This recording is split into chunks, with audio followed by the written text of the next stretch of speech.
శరశ్చంద్ర ఏడుస్తూ కేపీ ముందు నిలబడి ఆ శిక్ష ఏదో నేను అనుభవిస్తాను అని కేపీని వేడుకుంటూ ఉంటే నేనేమి మీరాకి చెప్పలేదే అని కేపీ చెప్తాడు. దాంతో శరశ్చంద్ర చాలా షాకింగ్గా చూస్తూ ఏం మాట్లాడుతున్నావు, నేనే నిన్ను షూట్ చేశానన్న విషయం నువ్వు మీరాకి చెప్పలేదా అని అడగడంతో అవును, నేను మీరాకి చెప్పలేదే ఈ విషయం మీకు తెలీదా అని కేపీ అంటాడు.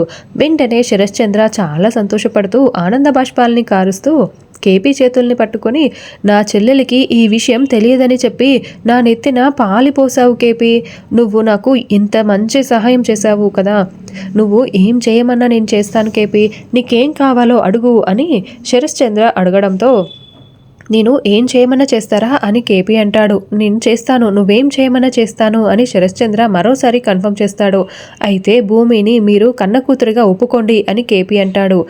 సరే, నేను భూమిని కన్న కూతురిగా అంగీకరిస్తాను అని శరశ్చంద్ర అంటే అయితే గగన్ని మీ అల్లుడుగా ఒప్పుకున్నట్లే కదా అని కేపీ చెప్పడంతో శరశ్చంద్ర షాకింగ్గా చూస్తూ ఉంటాడు.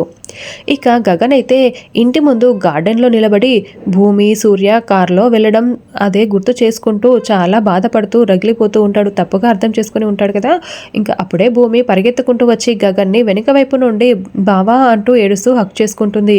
ఇంకా ఇక్కడేమో శరశ్చంద్ర సరే నేను గగన్ని కూడా అల్లుడుగా ఒప్పుకుంటాను అని చెప్పడంతో అమ్మయ్య ఎన్ని రోజులకి శరశ్చంద్ర దారికి వచ్చాడు అని కేపీ చాలా సంతోషపడుతూ ఉంటాడు.